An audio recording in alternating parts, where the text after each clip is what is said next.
We don't need a presidential emergency.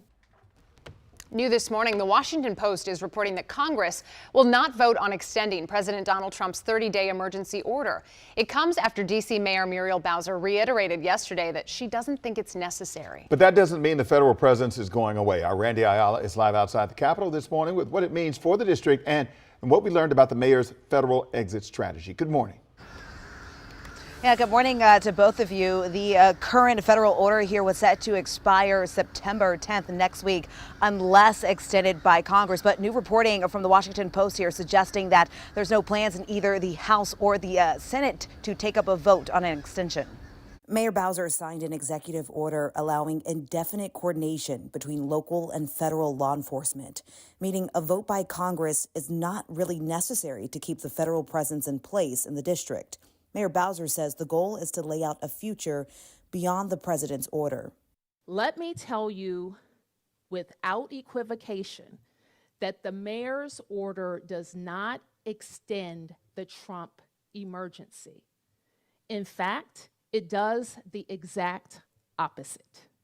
What it does is lays out a framework for how we will exit the emergency. The House is, however, working on several bills to reform D.C.'s criminal justice system beyond the scope of the current emergency order.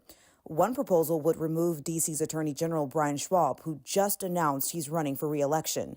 Another would lower the age a child can be charged as an adult from 16 to 14 for certain violent crimes. Taking away our Attorney General in a time where we are most vulnerable is one of the ones that we are most adamant about making sure does not move forward. We need our Attorney General now to fight in court on our behalf.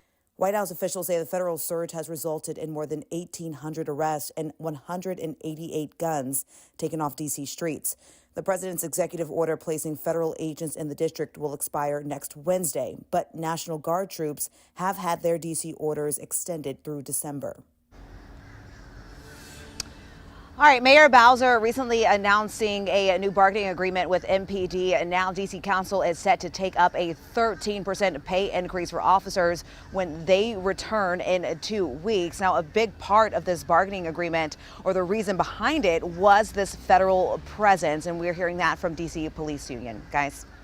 Randy Ayala reporting for us today. Thank you. Count on us to stay on top of every angle of how this federal surge is impacting our community.